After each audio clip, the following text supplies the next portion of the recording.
நேயர்கள் எல்லாருக்கும் வணக்கம். மீசையை முறுக்கிறேன் உங்களுக்கு தெரியுதா? இன்னைக்கு தமிழ்நாட்டில் அத்தனை காவல்துறைகளும் மீசை முறுக்க வேண்டிய கட்டாயத்தில் உள்ளது. ஆனால் மீசையை முறுக்குகிறார்களா என்பதுதான் இந்த வீடியோவின் பதிவாக இருக்கப் போகிறது.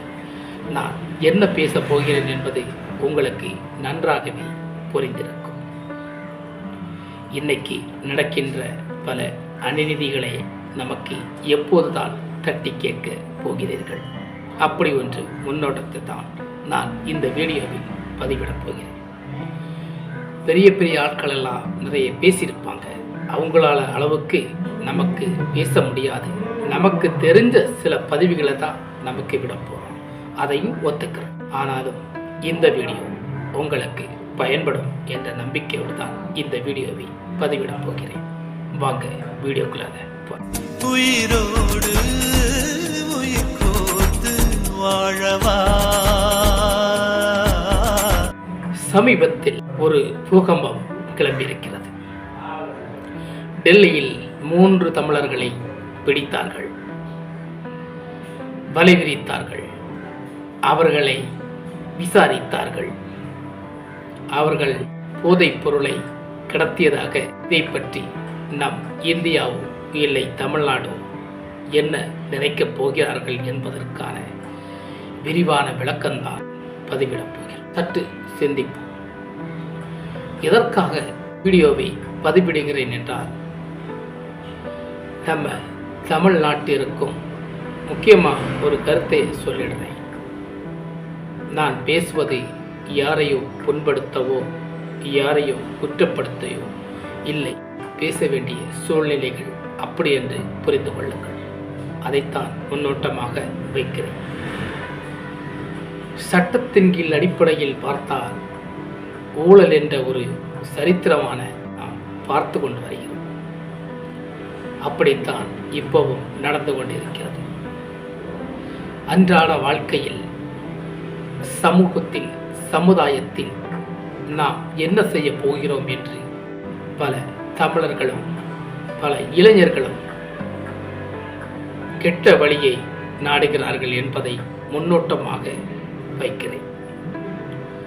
இவர்கள் உடனடியாக நமக்கு டெவலப் ஆகிடணும், உடனடியாக நமக்கு பணம் சம்பாதிக்கணும், உடனடியாக சம்பாதித்து செட்டில் ஆகிடணும் என்ற நோக்கத்தில் இளைஞர்களை மடக்கு பிடித்து கஞ்சா பொருட்களை விற்க வைக்கிறார்கள். பெரிய இன்டர்நெட் நெட்வொர்க் 3 தமிழர்களை பிடித்து விசாரித்த போது பல பல போகங்கங்கள் எழும்பி வருகின்றன. ஒன்று மறையாத பூனை போல் இருக்கின்ற நம் தமிழ்நாடா இது இப்படி செய்கிறது என்று பல எண்ணங்களை நமக்கு விதைக்கின்றன. எதற்காக இப்படி செய்கிறார்கள்? எதற்காக இப்படி நடந்து கொள்கிறார்கள்? என்னதான் உங்களுக்கு வேணும்? கூடிய சீக்கிரம் பணக்காரனாகிடணுமா? கூடிய சீக்கிரம் பல லட்சங்களை பல கோடிகளை சம்பாதிக்கணுமா? இன்றைக்கு பணம்தான் எல்லாமே என்று தீர்மானித்து பல போதைப் பொருட்களை கடத்துவதும் கூட இந்த நெட்வொர்க் அதை கடத்துகிறது என்பார். அது 3 பேர் 4 பேர் பட்ட இதல்ல.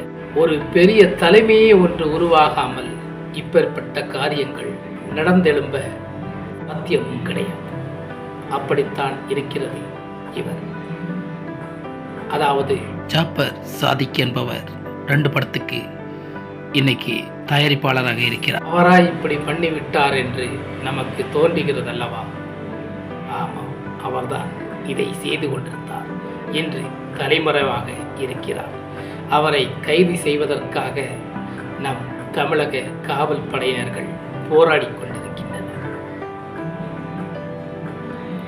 தமிழக காவல் படையினர்கள் விரல் வைத்திருக்கிறார்கள் என்பதை நாம் நினைவில் வைத்துக் கொள்ள வேண்டுமா? கட்டாயம் கிடையாது. அவர்களால் ஒன்றும் செய்ய முடியாத அளவிற்கு இது பெரிய நெட்வொர்க் என்பதை தான் நான் இங்கே நினைவூட்டுகிறேன். பெரிய நெட்வொர்க் இல்லாமல் இங்கே எதுவும் செயல்படாது என்பதை காவல்துறைக்கு தெரிந்திருக்கிறது. அதற்கான விளக்கங்களை ஒரு சக்திவேலோ ஒரு ராஜதுறையோ தலையிடும் போது காரியங்கள் நடந்து தீர்ந்திடுமா? இல்லை. அவர்கள் நடக்க வேண்டிய சூழ்நிலைகள் ஒரு ஆக்ஷன் எடுக்கும்போது சக்திவேல் குடும்பம் காணாமல் போய்விடும், ராஜதுரை குடும்பங்களும் காணாமல் போய்விடும். அப்படி மிரட்டல்கள் போகும் அவர் குடும்பத்தில் காவல்துறைகள் எப்படி ஆக்ஷன் எடுப்பது? அதுதான் அவர்கள் விரல் வைத்து கொண்டிருக்கிறார்கள். தலைமுறையாக இதை நமக்கு பேச முன்வந்தாலும் நம் தமிழ்நாடு பாரம்பரிய பண்பாடுகள் இங்கே தரைமட்டமாக விழுந்து கொண்டு இருக்கிறது. ஒவ்வொரு நிமிடம் சுற்றுச்சூழல்களிலும் மனிதர்கள் எழுந்தெழும்ப முடியாத இந்த காலகட்டத்தில் போதைக்கு அடிமையாகி பல கோடிக்கணக்கில் விற்பனை செய்கிறார்கள், வெளிநாட்டில் சம்பாதிக்கிறார்கள். 2500 போதைப் பொருட்கள். இதை சாப்பிட்டால் இராயினோட பெரிய பவர் உள்ளது இந்த போதைப் பொருள். இதை சாப்பிட்டால் தன் உணர்வுகளை திசை மாறி காற்றோடு என்ன செய்வோம் என்று தெரியாமல் 18 வாலிபவன் 40 வயசு ஒரு தோற்றம் அவனுக்குள், அதாவது என்ன செய்யும்? இப்படி போதைப் பொருட்கள் உருவாகும் போதுதான் சிறு பிள்ளைகளை காணாமல் போகிறது. அவர்கள் செய்முறைகள் இப்படித்தான் நாடு அழிந்து கொண்டிருக்கிறது. சாகித் யார்? அவரை இவர்கள் எப்படி கண்டுபிடிக்கப் போகிறார்கள்? இந்த நெட்வொர்க்கின் ஃபர்ஸ்ட் லீடரே அவர்தான். அவரை எப்போது தூக்கப் போகிறார்? இது ஒரு அஜாராகம் என்று பார்த்தால் பெரிய தலையீடுகள் உள்ளே வந்திருக்கிறது. கிட்டத்தட்ட 2021ஆம் ஆண்டு நம் திமுக ஆட்சியில் அடைந்த போதுதான் இந்த பிஸ்னஸ் ஆரம்பித்தது என்று சொல்கிறார்கள் மீடியாக்கள். அதை நாம் கேட்டு கொண்டிருக்கிறோம். இத்தனைக்கும் வலிமையான இந்த நாட்டில் இப்படி ஒரு ஊழல் எப்படி நடந்து கொண்டிருக்கிறது? அதுவும் 2 படத்தின் தயாரிப்பாளர் உதயநிதி கூட நெருக்கமான ஒரு நபர், நம் திமுக கட்சியில் ஒரு பொறுப்பாளர், அவரை கட்சியில் தடை நீக்கம் செய்யப்பட்டிருக்கிறது. அதோட முடிந்திடுமா இந்த நெட்வொர்க்கு? இல்லை. நாடகத்தின் மேல் நாடகம் நடந்து கொண்டேதான் இருக்கிறது. மக்கள் அதை பார்த்து கொண்டுதான் இருக்கிறோம். இதுபோல போதைப் பொருட்கள் கடத்துவது இன்றல்ல நேற்றல்ல.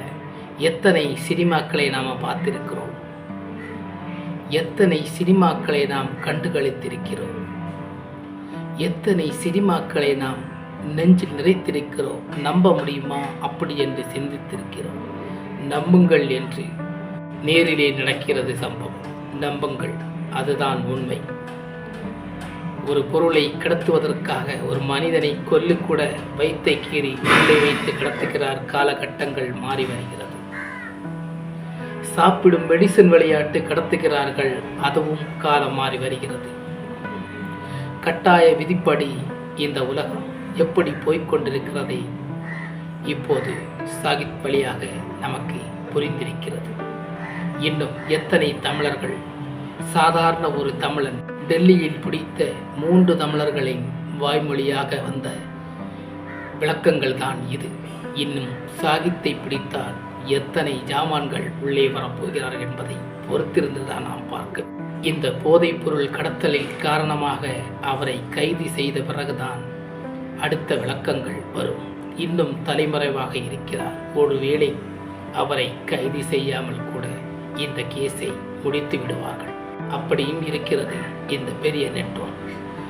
ஆஸ்திரேலியா, அமெரிக்கா, இப்படி பல நாடுகளில் தொடக்கத்தில் உள்ள போதைப்பொருள் ஒரு அடிமைத்தனமான இந்த கிட்டத்தட்ட 2500 மேலே கோடிகள் வெளிநாட்டில் டான்சர் செய்தார்கள்.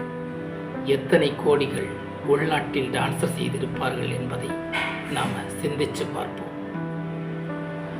இந்த உலகத்தில் நாம் என்னத்தை வாழ்ந்து என்னத்தை சாதிக்க போகிறோம் என்ற கேள்விகள் எல்லாம் தமிழர்கள் வாயில் எழும். ஆனால் இதைத்தான் இன்று இளைஞர்கள் சாதிக்கிறார்கள் என்றால் நம் தமிழர்கள் தலைகுனியும். நம் நாட்டை கேவலப்படுத்துவதற்காக விஷக்கிருமிகள் நுழையும் போது அதை விதைத்தெறிய முன்வர வேண்டும் நம் அரசாங்கம். அரசாங்கமே அதில் நுழைந்து இடைப்பட்டு இருக்கிறது என்பதும் நமக்கு இன்று வரையும் தெரியவில்லை.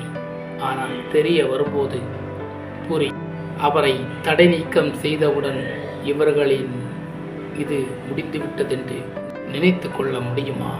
அன்பான சகோதர சகோதரிகளே, நம் பிள்ளைகளை படிக்க வைத்து வேலைக்கு அனுப்புகிறோம். எத்தனை குடும்பங்களில் நல்ல இளைஞர்கள் இருக்கிறார்கள், எத்தனை குடும்பங்களில் நல்ல மாணவர்கள் இருக்கிறார்கள், எத்தனை குடும்பங்களில் இதுபோல இளைஞர்கள் தமிழ்நாட்டில் சீரழிஞ்சு சின்ன பின்னமாக போகிறார்கள் என்பதை நாம் கருத்தில் கொண்டு இப்பேற்பட்ட ட்ரெஸ் உருவாகுவதை தடுக்க முயற்சிக்க முடியுமா? இதை தடுப்பதற்காக நம் அரசாங்கம் இதற்கான முன்னுதாரணமாக இருக்குமா? எல்லாமே நாம் பொறுத்திருந்து தான் பார்க்க முடியும். பின்வரும் விளைவுகள் எப்படி என்பதை நாம் பொறுத்திருந்துதான் இதை கண்காணிக்க முடியும். விளைவுகள் ஏராளமாக இந்த உலகத்தில் நடந்து கொண்டிருக்கிறோம். சகித்துக் கொள்ள முடியாமல் இருக்கிறோம் நாம் அத்தனை பேர். மீசையை முறுக்க வேண்டிய காவல்துறைகள் அடங்கி ஒதுங்கி வாழ வேண்டிய சூழ்நிலை ஏற்பட்டுள்ளது. காரணம், இந்த விஷயத்தில் அரசாங்கத்தின் தொடர்புகள் இருப்பதினால். வணக்கம். உயிரோடு உயிர் கோர்த்து வாழவா